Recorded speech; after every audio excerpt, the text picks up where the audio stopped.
An 8-year-old billionaire's daughter walked onto a plane, but when she got to her seat, a grown man was already in it, and he refused to move. The moment Alyssa Davenport stepped into the jet bridge at Dallas Love Field Airport, she felt like the luckiest 8-year-old alive. Her tiny sneakers squeaked against the floor as she held onto her nanny's hand, trying to keep up with the line of passengers shuffling toward the plane. Alyssa's eyes darted everywhere. The blinking lights, the rolling suitcases, the flight attendants greeting each traveler at the door. This wasn't just any flight for her. This was her first time flying in first class. Her dad had told her just the night before, "Sweetheart, you've worked hard in school, and you deserve this treat. You'll see what comfort feels like up there in the front of the plane." Alyssa's dad, Jonathan Davenport, knew exactly what he was doing. As a self-made billionaire in the tech world, he never forgot what it was like growing up with nothing. He wanted his daughter to experience the kind of respect and opportunity he fought so hard to secure. "Do I really get to sit in the big seat?" Alyssa had asked him, her eyes widening with excitement. "Bigger than you can imagine," he chuckled, kissing her forehead. "You'll feel like royalty, pumpkin." Now, standing at the aircraft door, Alyssa tugged on her nanny's hand. "Do you think they'll give me juice?" "Like orange juice, but in a glass with ice, va?" Her nanny, Miss Ruth, smiled warmly. "I think they'll give you anything you ask for, sweetheart. Just wait and see." They turned into the first-class cabin, and Alyssa gasped. The wide leather seats looked more like armchairs than anything she'd ever seen on a plane. Passengers were already settling in, laptops open, headphones on, phones in hand. She clutched her boarding pass like it was treasure, scanning the row numbers until she spotted her seat, 2A. "There it is," she whispered, bouncing on her toes. But as she got closer, her little steps slowed. Her seat, the one with her number printed clearly on the ticket in her hand, wasn't empty. A man in a gray suit, with neatly combed salt and pepper hair, was already sitting there.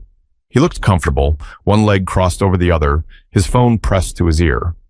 Alyssa frowned and checked her ticket again. 2A, then back at the seat. Still 2A. She tilted her head, confused. "Ms. Ruth," she said softly, tugging her nanny's arm. "That's my seat." Ruth leaned over, her polite smile never leaving her face. "Excuse me, sir," she began in a calm voice. "I believe this seat belongs to my little one here.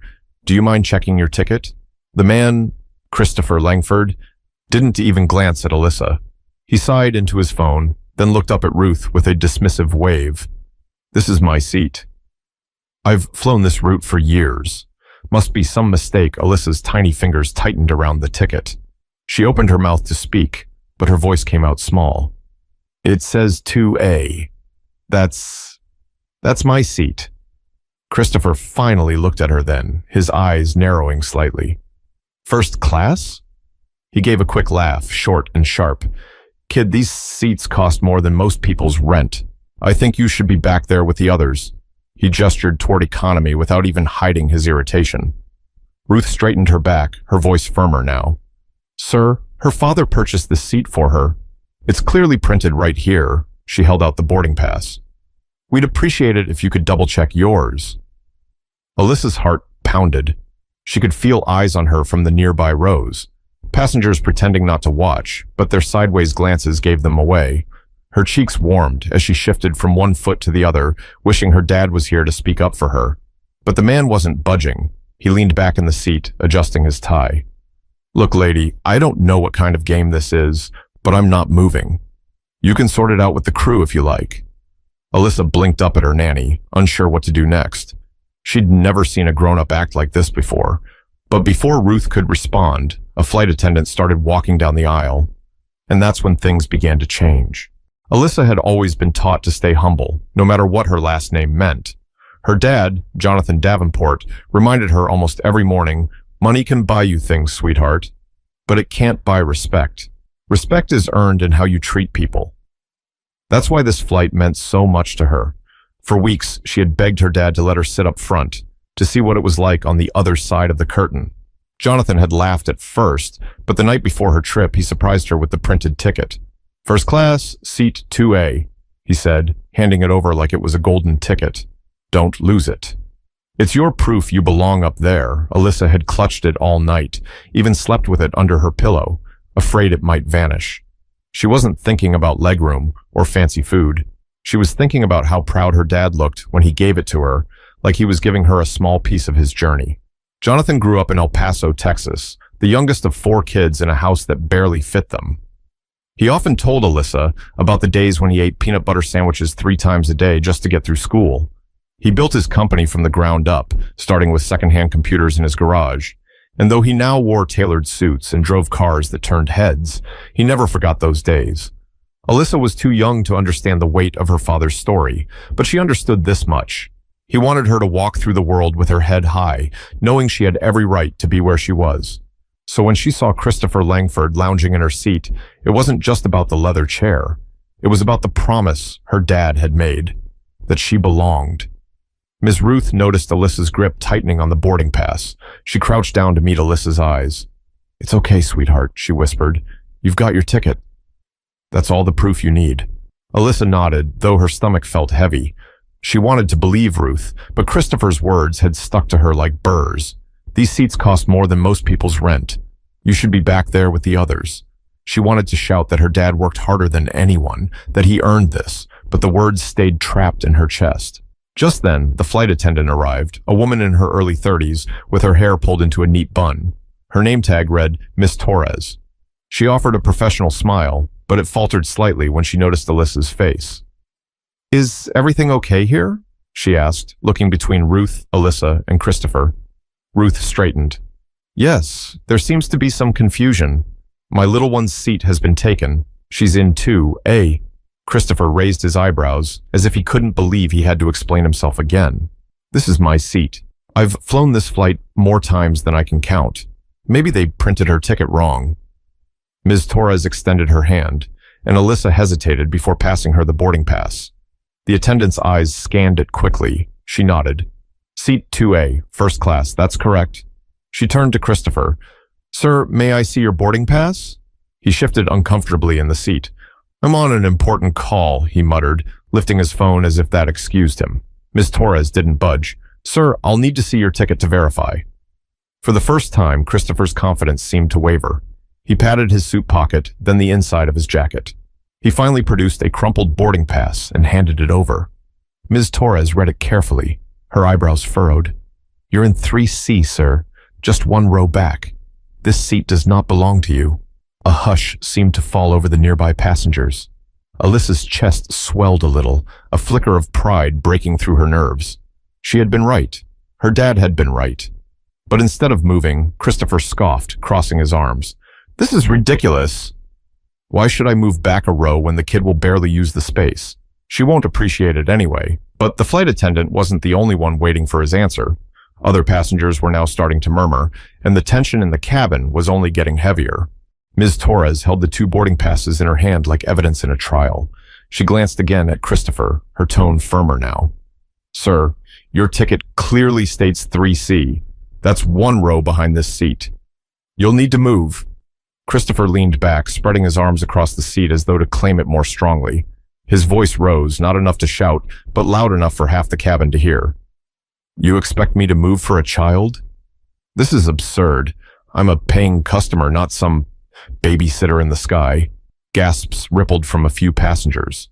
Alyssa felt every pair of eyes burning into her tiny frame. Her cheeks heated, and she sank a little closer to Ruth. Ruth spoke calmly but firmly, her southern accent sliding through her words. "Sir, nobody's questioning whether you paid for your seat. But this seat doesn't belong to you. It belongs to her." She rested a protective hand on Alyssa's shoulder. Alyssa finally found her voice, soft but steady. "My daddy bought it for me," she said. "He said I belonged here." Christopher's eyes narrowed as he looked at her. His words came out sharp. "Little girl, your daddy might have money, but that doesn't mean you understand what this section is for.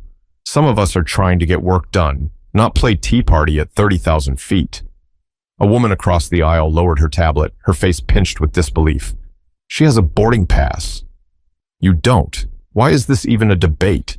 Christopher turned toward her, his tone dripping with sarcasm. "Oh, thank you, judge and jury. I'll be sure to consult you the next time an airline makes a mistake." The woman didn't back down. "It's not the airline.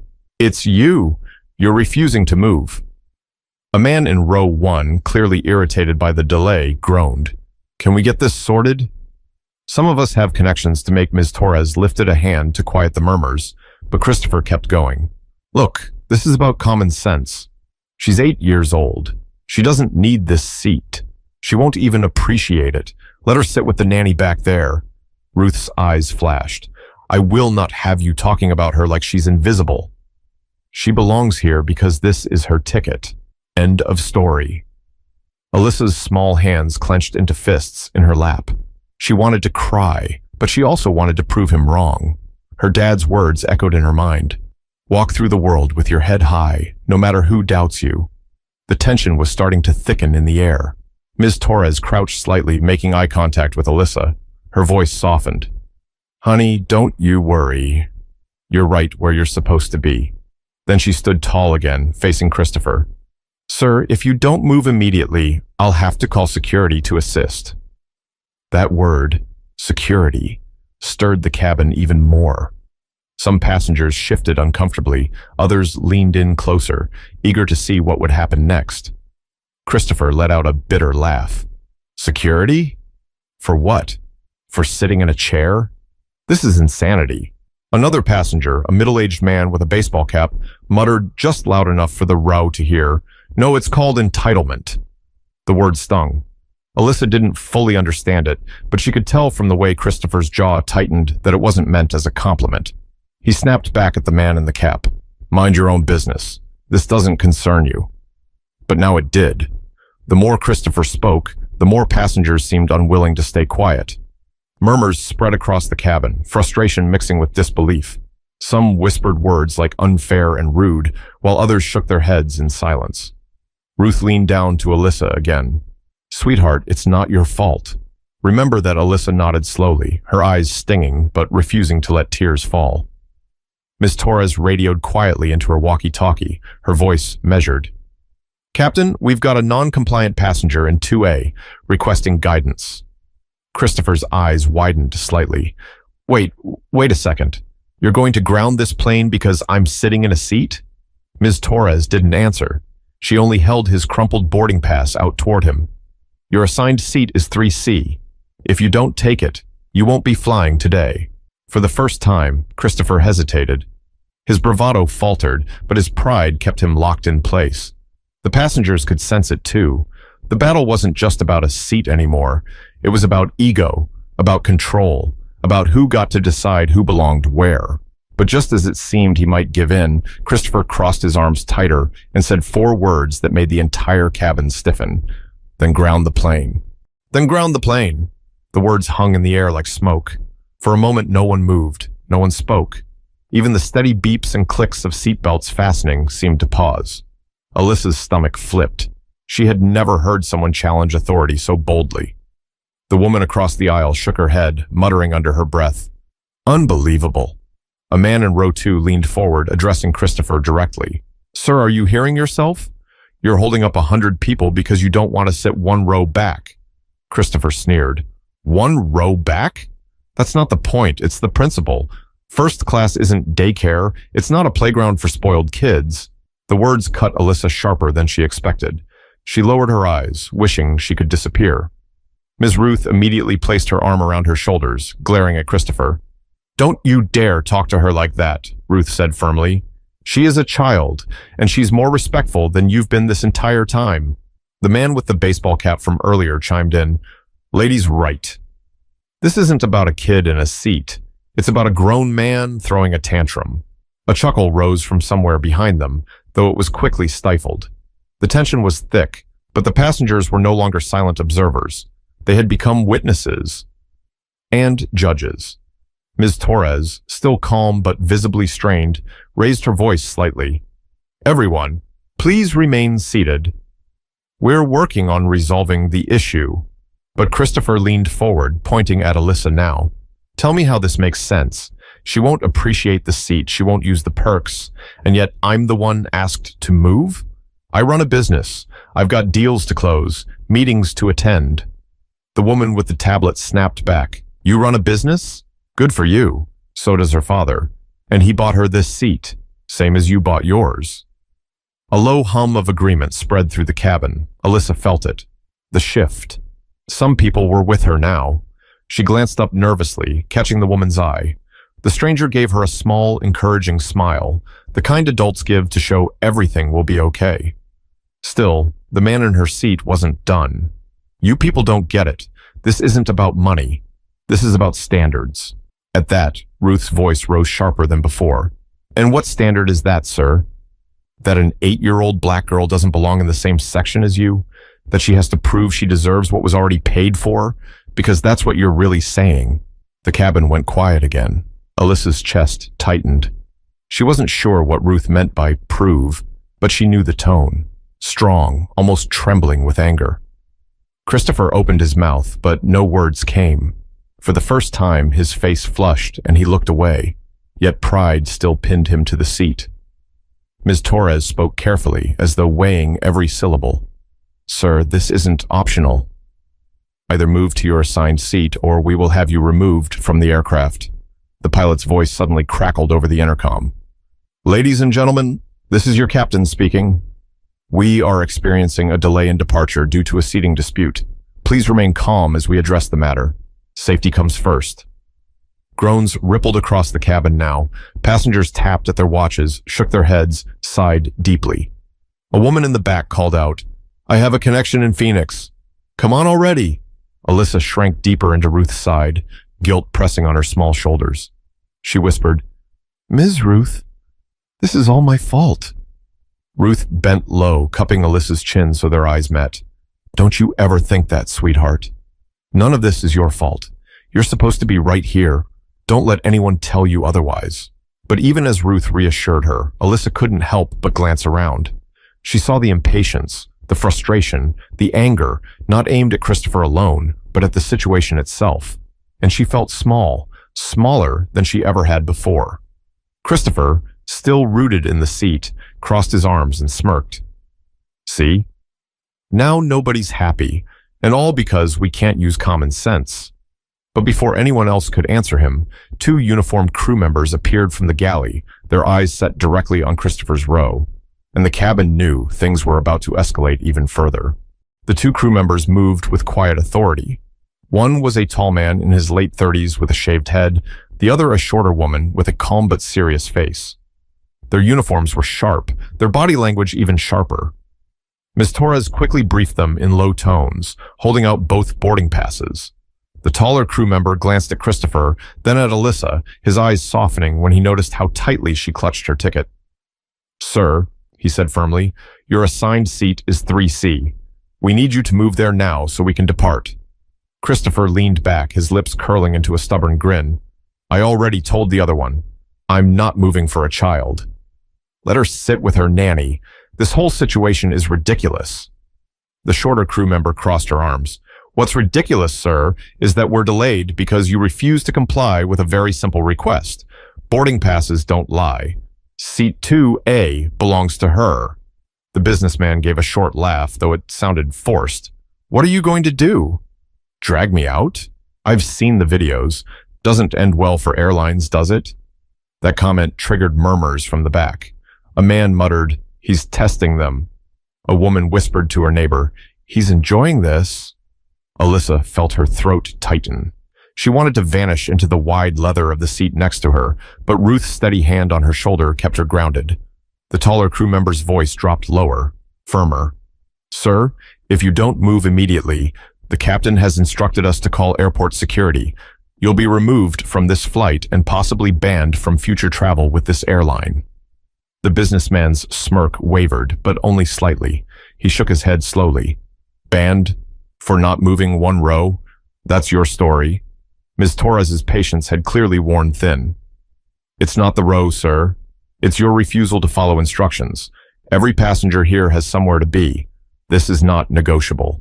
The silence afterward was heavy. Dozens of eyes locked on Christopher, waiting to see if his pride would finally give way.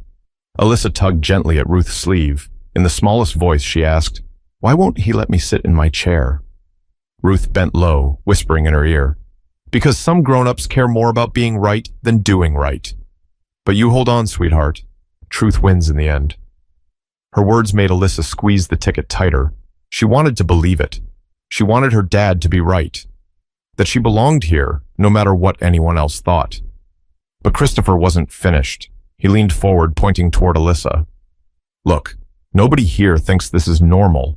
She doesn't belong in first class. She doesn't even understand what she's got. The shorter crew member cut him off. Sir, stop. Right now. You're not just refusing to move, you're harassing a child. That ends here. The word harassing stirred more passengers into murmurs. A man a few rows back raised his voice. Yeah, let the girl have her seat already. This is nonsense, another voice joined. She has the ticket. End of story. Alyssa looked up, startled. For the first time, she realized strangers were standing up for her. Her chest lifted a little, though her small hands still trembled. Christopher glanced around, his confidence thinning under the weight of the crowd. He grumbled something under his breath, but still didn't move. The taller crew member reached for his radio. Captain, passenger is refusing final instructions, requesting clearance to deboard. That single word, deboard, sent a ripple through the cabin. People groaned, some cursed under their breath, others sighed loudly in frustration. But the line had been drawn.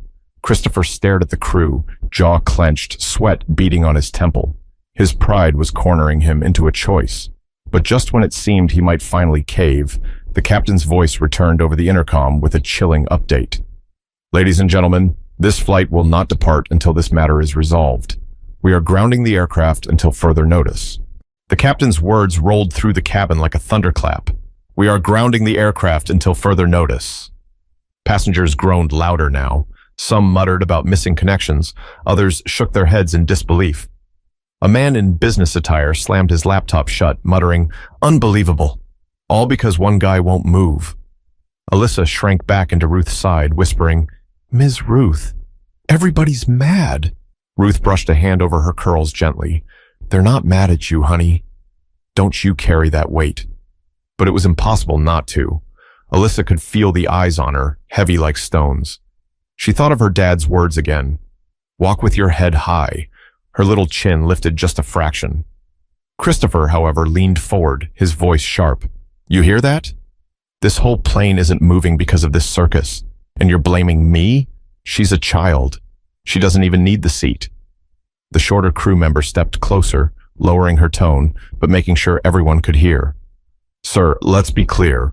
You're not the victim here. You're refusing a simple instruction. That's why this plane isn't moving. The woman with the tablet spoke up again, louder now. She's 8 years old, and she's handled this better than you have. Applause broke out, small at first, then building from a few rows. Alyssa's eyes widened. Strangers, complete strangers, were clapping for her. The sound warmed her chest, though she still felt nervous. Christopher's face reddened. Oh, wonderful. Now we're doing applause? You people don't understand what's happening here. This isn't about the girl. It's about the airline making a mistake and punishing me for it. The man in the baseball cap fired back. No mistake. You're just too proud to move your behind one row back. Laughter scattered across the cabin. It wasn't loud, but it was enough to rattle Christopher further. His hand tightened around the armrest. Ms. Torres spoke again, her patience nearly gone. Sir, this is the final time I'll ask. Move to 3C, or you'll be escorted off the plane. He glared up at her, his voice almost a growl. You think you can embarrass me? In front of everyone? For a kid who doesn't belong here? That last line snapped something in Ruth. She rose to her full height, her voice firm enough to silence the cabin. Don't you dare say she doesn't belong. She belongs wherever her ticket says she does, and you don't get to decide her worth. A hush fell. Even Alyssa looked up at Ruth in awe. She had never heard her nanny sound so fierce. The taller crew member tapped his radio again. Security is on its way. Christopher's eyes darted toward the front of the plane, then the back. His bravado faltered. For the first time, he looked trapped. Passengers shifted in their seats, watching, waiting. A woman whispered, Good. Get him off. Another said, About time. Alyssa clutched her ticket tighter, whispering to Ruth, Will they really take him away? Ruth bent low. If he doesn't move, yes. That's what happens when you break the rules. But before security could arrive, Christopher leaned forward, pointing at Alyssa again. This is going to haunt her, you know. She'll remember this. She'll grow up thinking she's entitled to everything. And you're all applauding it, the woman across the aisle shot back without hesitation. No, she'll remember standing her ground against a grown man who tried to bully her, and she'll remember strangers who had her back. Another round of clapping started, louder this time. The sound filled the cabin, and Alyssa's chest swelled with something she couldn't name. Relief, pride, maybe even courage. Christopher looked around, realizing the tide had fully turned against him. His shoulders slumped. He muttered under his breath, but it was too quiet to hear. The shorter crew member nodded firmly. That's it. Sir, you'll be escorted out when security arrives. Christopher shook his head. Fine. Fine. You want me to move? I'll move. He shoved himself out of the seat with exaggerated force, snatching his bag from under the seat. He stomped back to 3C, collapsing into it with a huff. The passengers clapped again. This time not scattered, but unified. A wave of approval rolled forward and back, echoing in the cabin. Alyssa blinked in surprise, then smiled, small but genuine. She whispered, They were clapping. For me? Ruth squeezed her hand. No, sweetheart. They were clapping for what's right, but even though Christopher had moved, the damage was already done. And the captain's decision about the grounded flight wasn't going to change just yet. The clapping faded, but the tension lingered. Christopher sat slouched in 3C, arms crossed, glaring at the floor as if it had wronged him. He muttered under his breath, but nobody cared to listen anymore. Ms. Torres gave Alyssa a reassuring smile before heading back toward the galley. The taller crew member leaned toward Ruth. We'll need a moment. The captain wants to speak directly. Within seconds, the intercom buzzed again. The captain's steady voice filled the cabin. Ladies and gentlemen, thank you for your patience. Due to the earlier disruption, we're required to complete additional paperwork and security checks before departure. This aircraft will remain grounded until cleared. I understand the inconvenience, but safety and order must come first. Groans erupted immediately. A man shouted from the back, You've got to be kidding me! Another woman waved her phone in frustration. I'm missing my connection! The anger spread like wildfire. Some passengers glared at Christopher openly now, their frustration no longer hidden. Others just buried their faces in their hands, defeated by the delay. Alyssa sat still, her ticket still clutched tightly. She whispered to Ruth, Everyone's mad again. I didn't mean to make them late. Ruth rubbed her back gently. Sweetheart, you didn't make them late. One man did. Don't ever take the blame for someone else's behavior. Alyssa tried to believe her, but she could feel the heaviness of the cabin pressing down. It was more than just about time. It was about respect, rules, and how quickly everything could change when someone refused to do the right thing. Christopher leaned toward the aisle, his voice sharp and bitter. Well, congratulations. You've all got your moral victory. Too bad it cost everyone an hour. This time, the woman with the tablet snapped back immediately. No, sir.